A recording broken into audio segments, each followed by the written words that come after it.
Цього талантливого чоловіка впознають по всьому світу. Він знає таїнство кожного музичного інструмента. Любомир Кушлик – етномузиколог, музикознавець, член Міжнародної ради традиційної музики ЮНЕСКО, член Національної спілки композиторів України. Він каже, що кожний інструмент має свою історію і голос. Душа в інструментах є. В їхньому тілі завжди є відповідна душа. Музичні інструменти для мене означають дуже багато. Це як діти. Коли мене питають, які ваші найулюбленіші інструменти, то я навіть кажу, знаєте, а хіба бувають діти теж такі, знаєте, що хто кращий, хто гірший? Ні, вони для мене всі однакові, тому що я маю в своїй колекції біля 1000 найменувань інструментів.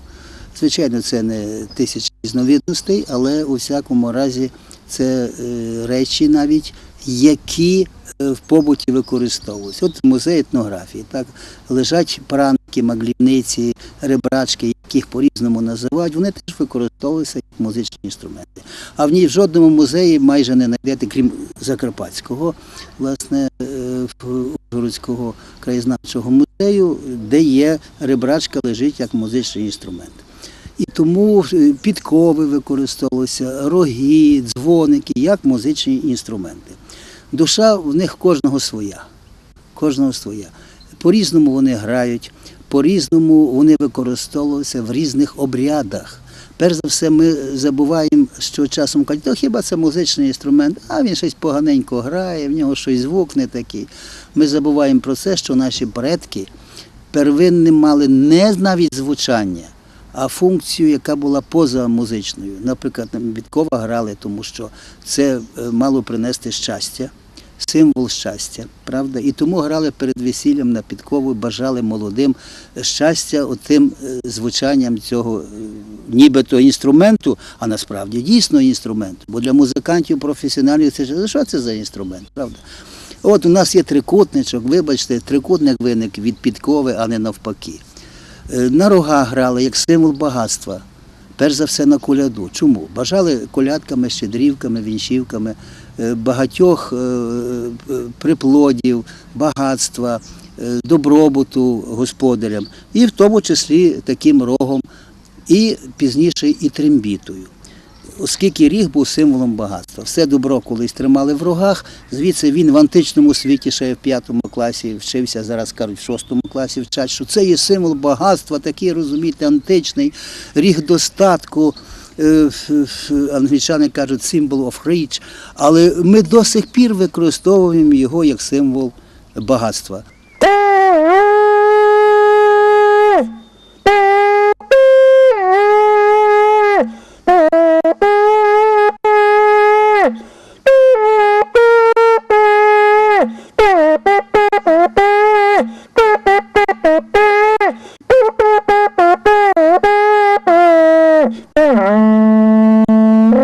Такі інструменти – це теленки. Про них мало хто знає, бо вони є тільки в Карпатах.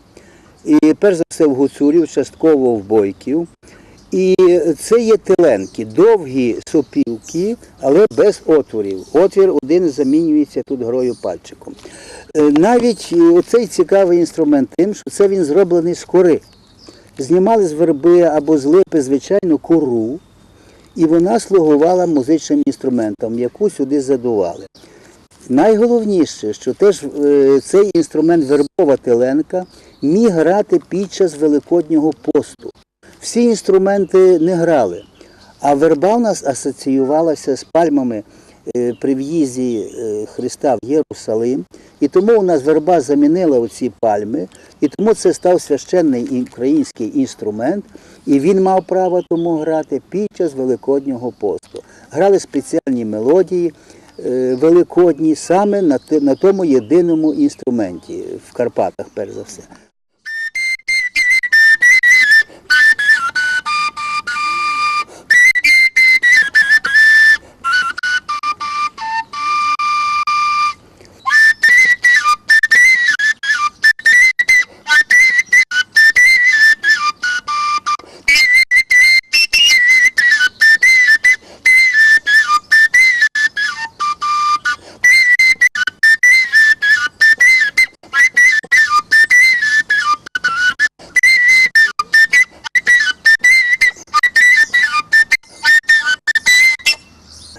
Ця душа інструмента пов'язана з тими можливостями, які він перш за все має.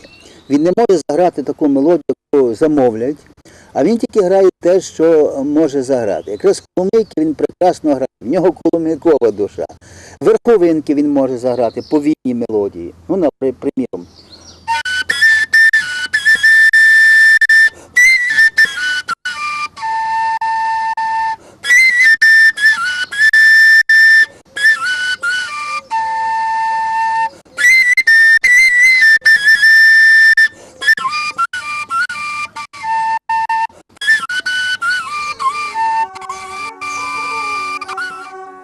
Любомир Кушлик сам сходив у многі карпатські села, общався із музикантами, з самородками, і іменно у них пізнавав секрети гри на стародавних інструментах. У нього в Україні найбільша колекція автентичних музичних інструментів. Він каже, що кожний музичний інструмент доти живий, заки на ньому грають. правда душі, бачите, якраз пов'язана з тим, що це є теленка, яка може заграти і ліричні, душевні мелодії, і танцювальні. Ось зараз душевна мелодія. Верховинка, де проявляється лірична душа гуцула, бойка чи лемка.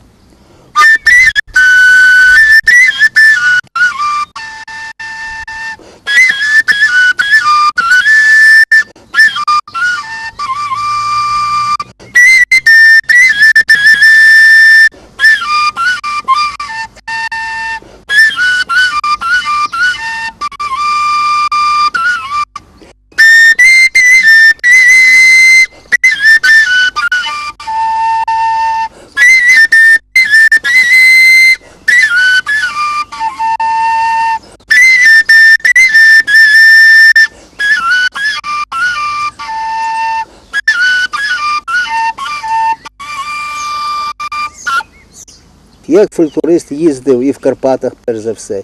І тому бував і на Закарпаттю, і на Рахівщині, і на Міжгір'ї, і на Свалявщині, і на Виноградівщині, у багатьох районах. Перш за все, я збирав фольклор, ну а потім я ще й відтворюю його. І відтворюю часом не сам один, а якраз закарпатською співачкою Мирославою Копенець, яка співає дуже, знаєте, так, по-народному і сповідує цю традицію виконання так, як співала її мама, як вона її навчила.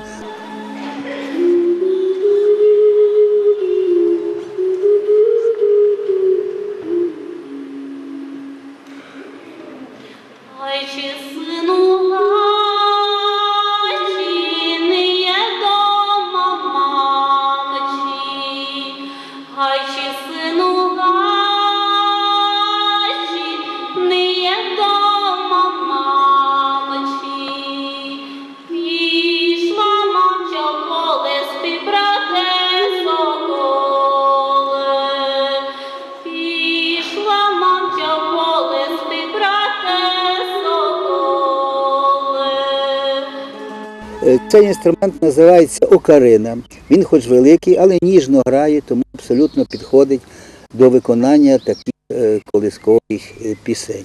Я був в експедиції в Рахівському районі, це гуцульська культура, з якою я більш-менш знайомий і по Галицькій Гуцульщині, і по Буковинській Гуцульщині. Але на Закарпатті, якраз Рахівській Гуцульщини, я придбав дуже багато музичних, якраз і гуцульських, і закарпатських інструментів музичних. В моїй колекції їх біля 1000. І, наприклад, я маю трембіти з Рахівського району Закарпаття, роботи Гринюка. Я маю Тиленки теж і його роботи, і дримби з Тячівського району, з Рахівського району. В Міжгірському районі я теж бував в експедиціях. Любомир Кушлик по вшитки в Україні проводить майстер-класи як із взрослими, так і з дітваками. І з великим терпінням учить грі на стародавних музичних інструментах молодіж, бо вважає, що кожний музичний інструмент дає розуміння своєї історії і душі народа. Мушу сказати, що іноді, власне, закарпатська фольклорна традиція дещо відрізняється від Бойківської, яка є на території Львівської чи північ Івано-Франківської області, або навіть з Рахівського району, яка представляє гуцульську традицію. Річ в тім, що на Закарпаття перелились дуже багато культур. Це і словацька, і німецька, і чеська. До речі, ми хоч зараз дійсно доволі негативно відносимося, наприклад, до баянної традиції, яка прийшла до нас нібито з сходу України, так? На Галицькій території, на Опіллі, Тернопільщині, Рівненщина, прийшла з російської сторони. А на Закарпатті якраз є такі гелігонки, це є унікальні інструменти, які не пов'язані з цією традицією, яка прийшла з Росії чи там з інших регіонів Сходу. А це є, яка безпосередньо контактувала з німцями, з чехами. І тому та гелігонка стала абсолютно нормальним інструментом для Закарпаття. Вона представляє традицію тих гармошок, як ми їх називаємо, гармоній, які є чисто закарпатськими. Дримби теж були характерні для району Закарпаття.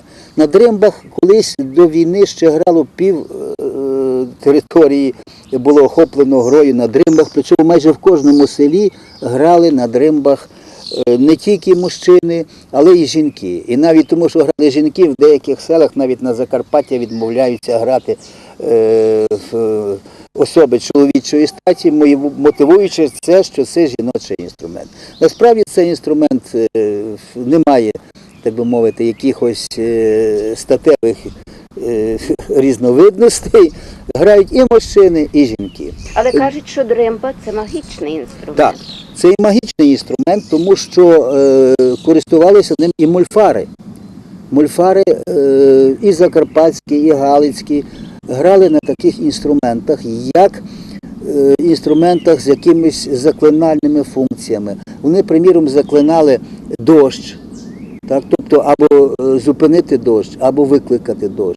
Вони мали медичну функцію, тобто лікували від різних хворіб.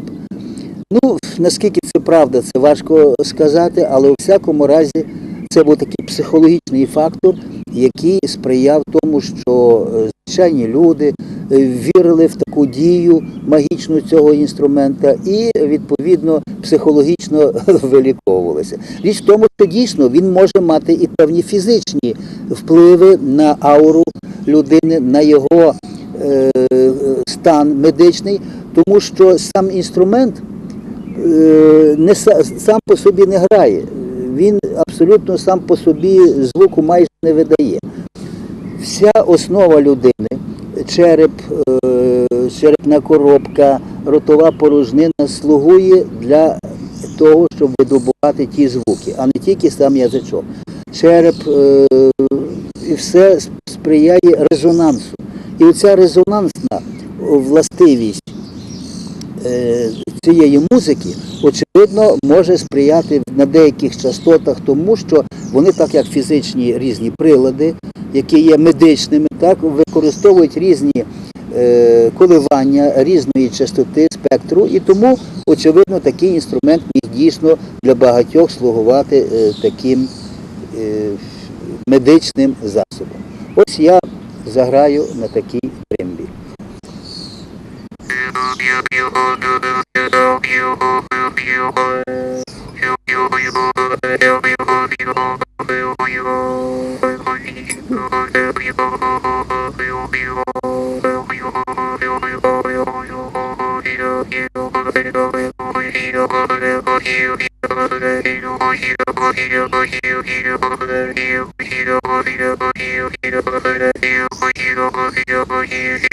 Оце така дримба чисто гуцульська, чисто закарпатська.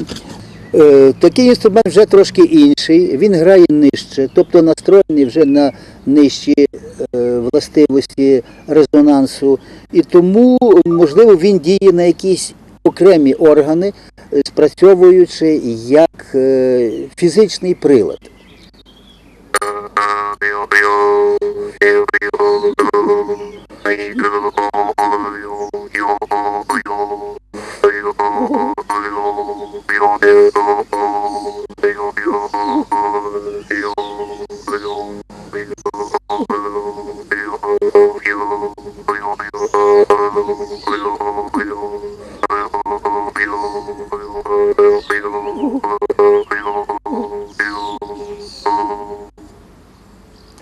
Навіть такий інструмент, очевидно, послугував для специфічного мольфарського співу.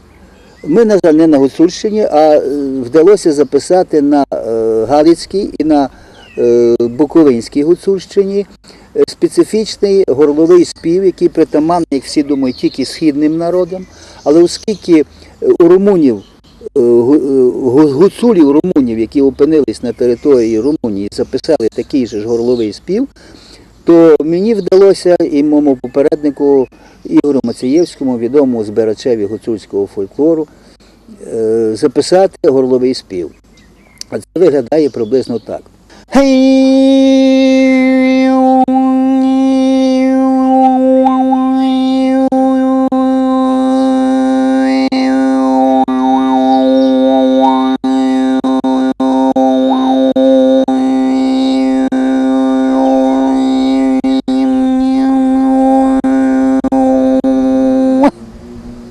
Ми довший час не могли навіть подумати, що щось таке подібне може бути в Карпатах. Відомостей не було. І першим записав Мацієвський, бо дізнався, що у гуцулів на румунській території записали такий горловий спів.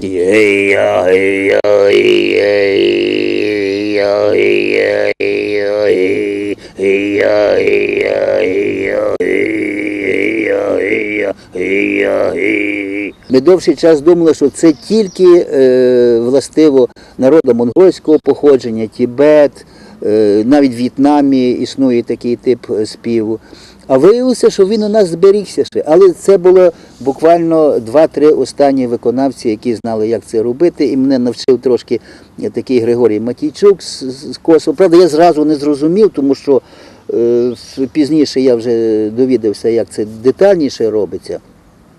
І ми навіть не могли подумати про те, що такий спів можемо записати. І тоді я зробив помилку. Я почав його питати, чи правда, що це засекречений спів, чи правда, що це передається від діда до батька до внука, а стороннім не передається. І він зрозумів, що він теж зробив помилку, передавши мені цей елементи того, як це виконується. А музиканти дуже часто, власне, знали ті речі, що притаманні знахарям. Вони часто були знахарем і одночасно музикантом.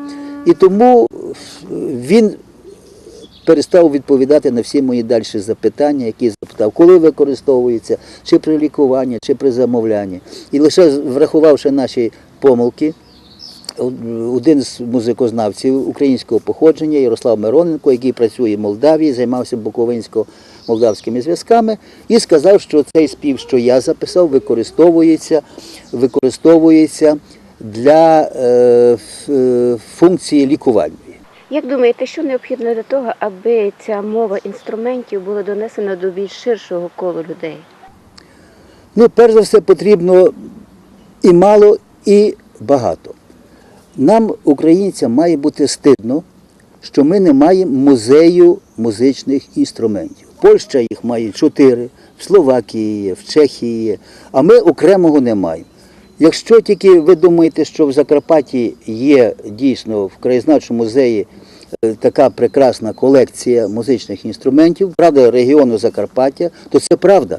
Але більше на території України, крім філіалу музею театрального кіно, фотомистецтва, де є одна кімната, десь менша, ніж в Закарпатті, це буквально 40 метрів квадратних, де представлені музичні інструменти, то люди і не знають їх. Навіть сопілки, які ми вчимо зараз, це не сопілки народної традиції. І тому, щоб люди знали, по-перше за все, нам треба розширити мережу цих музейних відділів, де є якісь хоч би музичні інструменти. Я був в Польщі, містечко Беч невелике, там ціла кімната музичних інструментів, хоча це краєзнавчий невеличкий музей, який, знаєте, місцевого значення. Все одно там є музичні інструменти.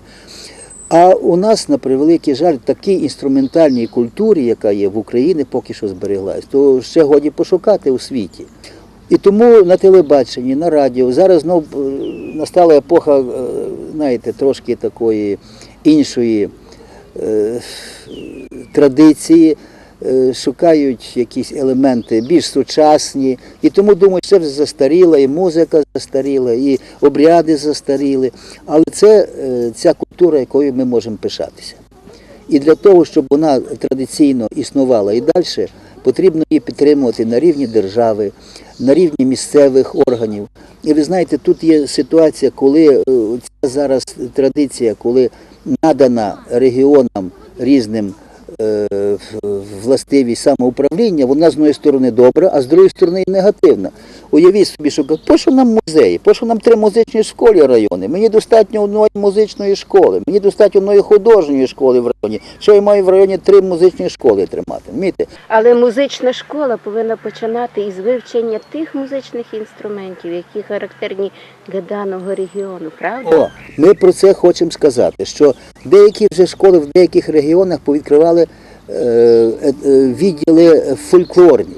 Але вони знову ж таки вчать не фольклорну традицію, а переходять до тих самих сопілок, які грають академічний класичний репертуар.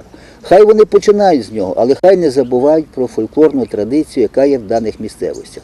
Ну і така, наприклад, ситуація, що Україна має дуже багато етнографічних зон, які відрізняються між собою. І не тільки в вокальній культурі, але і в інструментальній культурі. Приміром, Полісся. Вона теж має прекрасно розвинену інструментальну культуру. Пастушу, перш за все, так само, як це була в Карпатському регіоні, в Закарпатті, де пастуша культура використовувала обов'язково музичні інструменти в своїй практиці. І не просто як якийсь такий, знаєте, додаток до чогось.